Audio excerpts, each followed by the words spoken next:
Pacific ocean के बड़े चमकते फैलाव में एक फिरोजी कैनवास पर रत्नों की तरह बिखरा हुआ तुवालू देश है। यह एक ऐसा देश है जिसे समुद्र के साथ उसके गहरे रिश्ते से पहचाना जाता है। 9 छोटे कोरल एटोल और रीफ आइलैंड्स का एक टुमारोवेक्शन जो मुश्किल से लहरों से ऊपर उठते हैं। कई पीढ़ियों से तुवालू के लोग इस समुद्री दुनिया के साथ तालमेल बिठाकर रहते आए हैं। उनकी संस्कृति, परंपराएं और उनका एग्जिस्टेंस लहरों की ताल में बुना हुआ है। उनके घर जमीन की पतली पट्टियों पर बने हैं। उनका गुजारा आसपास के पानी से होता है और उनकी लोक कथाएं समुद्र की शक्ति और उसके खजाने की कहानियों से भरी है। हालांकि ये नाजुक संतुलन अब एक गंभीर और आसन्न खतरे में है, किसी पौराणिक समुद्री राक्षस से नहीं, बल्कि हमारी अपनी बनाई हुई एक ग्लोबल फेनोमेनन से।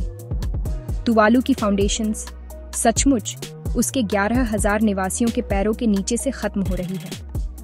देश का सबसे ऊंचा पॉइंट समुद्र तल से सिर्फ 16 फीट ऊपर है, जो पैसिफिक की असीम शक्ति के खिलाफ एक नाजुक बफर है।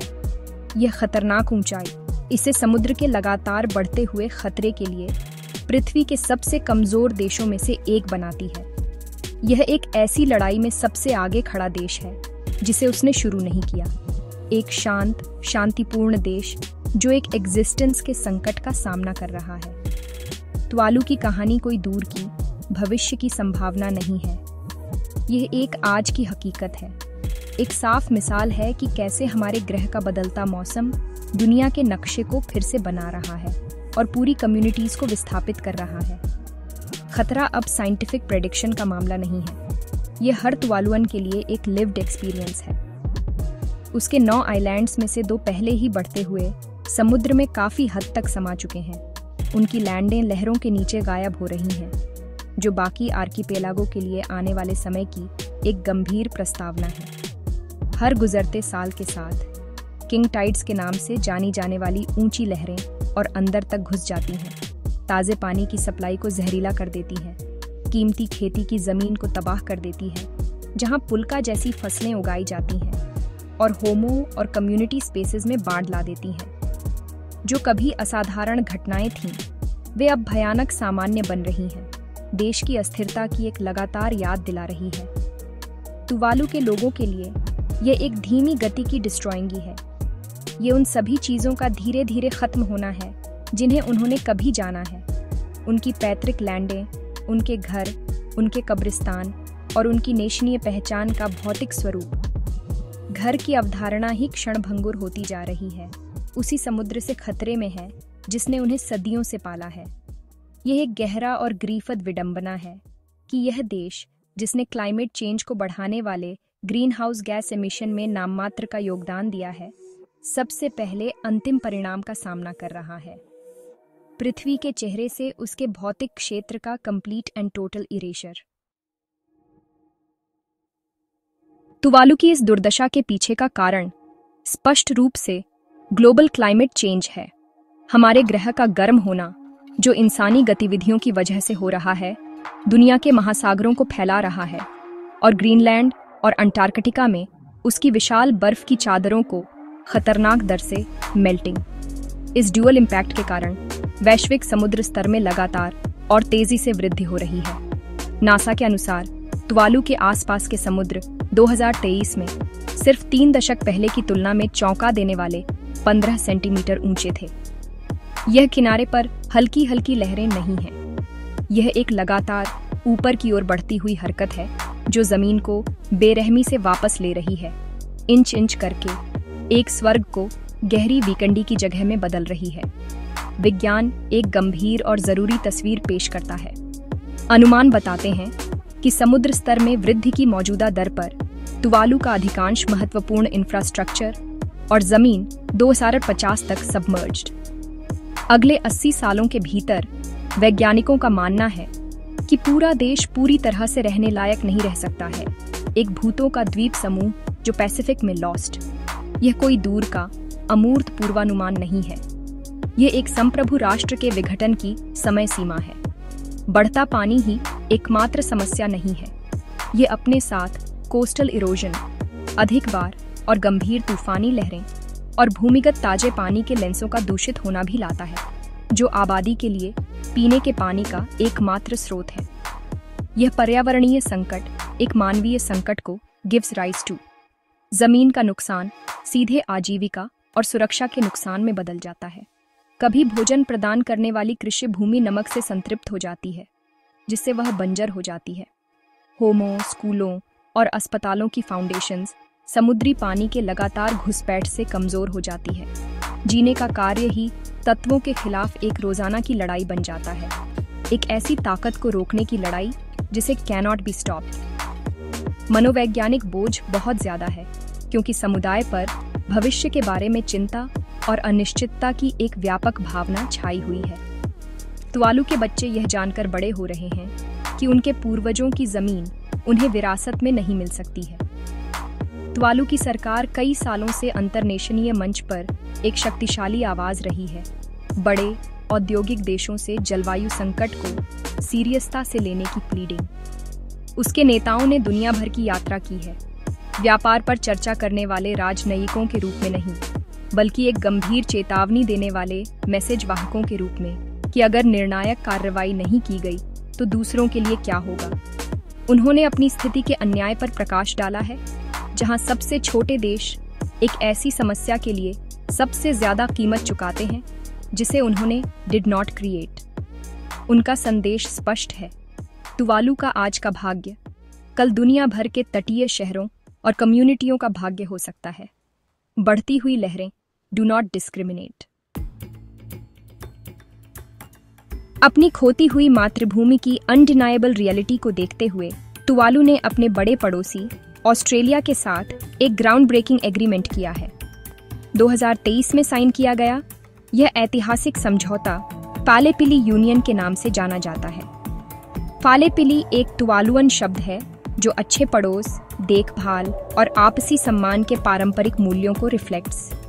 यह संधि दुनिया में पहली है जो पहली बार किसी राष्ट्र ने जलवायु परिवर्तन से खतरे में पड़े दूसरे देश की पूरी आबादी के लिए एक प्लान्ड, डिग्निटीपूर्ण प्रवास का रास्ता पेश किया है।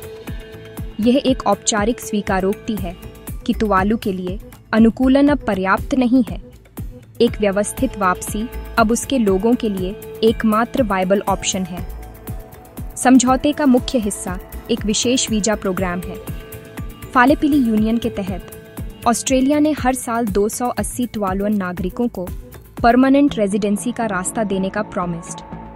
यह पारंपरिक अर्थों में शरणार्थी कार्यक्रम नहीं है, बल्कि एक प्रोएक्टिव और ऑर्गेनाइज्ड रीसेटलमेंट प्लान है।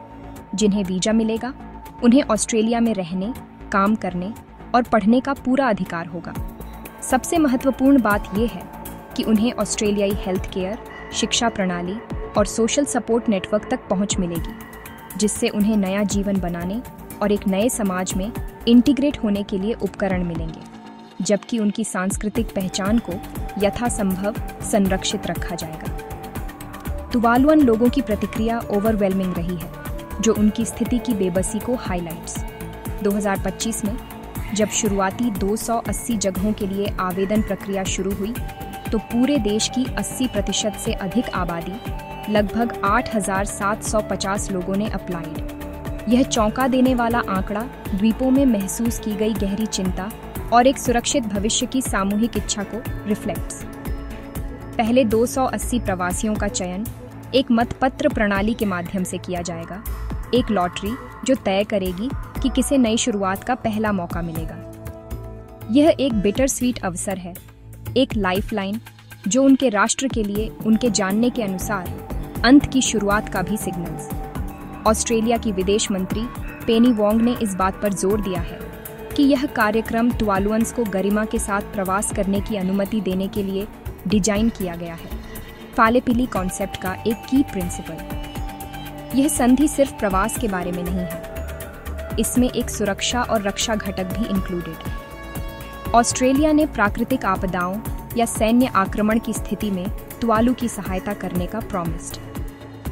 यह बहुआयामी समझौता एक सेफ्टी नेट प्रदान करता है, लेकिन यह संप्रभुता और तुवालुअन स्टेटहुड के भविष्य के बारे में भी जटिल सवाल उठाता है। भले ही यह एक अभूतपूर्व मानवीय विस्थापन, संकट का एक टेंजिबल और कंपैशनेट समाधान प्रोवाइड्स। तुवालू के लोगों के लिए यह समझौता भावनाओं का एक जटिल मिश्रण लेकर आता है। ऑस्ट्रेलिया द्वारा दी गई लाइफलाइन के लिए इमेंस राहत और आभार है। उनके बच्चों के लिए राइजिंग समुद्र के लगातार खतरे से मुक्त भविष्य की एक चांस। यह आशा प्रदान करता है जहां कभी केवल निराशा थी। फिर भी यह आशा नुकसान और दुख की गहरी भावना से टिंज्ड विद। अपनी पैतृक मातृभूमि को छोड़ने की संभावना, वह जगह जहां उनकी संस्कृति की जड़ें हैं और जहां उनके पूर्वज दफन हैं, एक डीपली पेनफुल एक्सपीरियंस है। वे सिर्फ घर नहीं बदल रहे हैं, वे एक डिसइंटीग्रेशन ऑफ अ नेशन और एक अनोखी और जीवंत संस्कृति के पोटेंशियल डिल्यूशन की प्रिपेयरिंग फॉर। आने वाली चुनौती बहुत बड़ी है, उन लोगों के लिए भी जो छोड़ते हैं और उन लोगों के लिए भी जो पीछे रहते हैं, एटलीस्ट फॉर नाउ। प्रवासियों को ऑस्ट्रेलिया में एक नए देश, एक नए वातावरण और एक अलग जीवन शैली के अनुकूल होने का कठिन कार्य का विल फेस। वे ऐसे समुदाय बनाने का प्रयास करेंगे जो अपनी भाषा, अपने रीति रिवाजों और अपनी सामूहिक पहचान को अपने प्रशांत घर से प्रिजर्व इवन फार फ्रॉम। इस बीच तुवालू की सरकार डिजिटल स्टेटहुड की इनोवेटिव कंसेप्टों की खोज कर रही है, जिसका लक्ष्य अपने भौतिक क्षेत्र के गायब होने के बाद भी वर्चुअल दुनिया में अपनी नेशनीय पहचान और संप्रभुता को संरक्षित रखना। ये सुनिश्चित करने का एक मार्मिक प्रयास है कि तुवालू राष्ट्र, तुवालू स्थान से एंड्योर्स बियॉन्ड। तुवालू और फालेपिली यूनियन की कहानी दुनिया के लिए एक महत्वपूर्ण मिसाल है। यह जलवायु प्रेरित प्रवास के एक नए युग की शुरुआत का प्रतीक है, जो यह establishes a framework for determining स्थापित करता है कि वैश्विक समुदाय आबादी के विस्थापन का हाउ इट कैन मैनेज। जैसे जैसे समुद्र का स्तर बढ़ता जा रहा है, किरिबाती से मालदीव्स तक अन्य लो लाइंग द्वीप राष्ट्र और दुनिया भर के अनगिनत तटीय समुदाय समान एग्जिस्टेंशियल खतरों का विल फेस। आवश्यकता से जन्मी यह संधि प्रबंधित डिग्निटी पूर्ण प्रवास के लिए एक संभावित मॉडल प्रदान करती है, जो अराजक शरणार्थी क्राइसिसों से एक सुनियोजित मानवीय पुनर्वास की कहानी को अंतरनेशनीय सहयोग पर बेस्ड ऑन। अंततः तुवालू का पलायन दुनिया के बाकी हिस्सों के लिए एक गहरा और अर्जेंट चेतावनी है। ये सबसे स्पष्ट शब्दों में दर्शाता है कि जलवायु परिवर्तन एक सैद्धांतिक बहस या भविष्य की समस्या नहीं है। यह एक वर्तमान वास्तविकता है जो सक्रिय रूप से लोगों को विस्थापित कर रही है और मानचित्र से नेशनों को मिटा रही है। तुवालू के 11,000 लोगों का भाग्य कार्बन उत्सर्जन पर निर्णायक कार्रवाई करने में अंतरनेशनीय समुदाय की सामूहिक विफलता का एक वसीयतनामा है, जबकि फालेपिली यूनियन एक छोटे राष्ट्र के लिए एक कंपैशनेट समाधान प्रदान करता है। अंतिम समाधान यह है कि दुनिया इस संकट के मूल कारण को संबोधित करे। ऐसा न हो कि हम कई और नेशनों को एक समान एस्केप मार्ग की सीकें।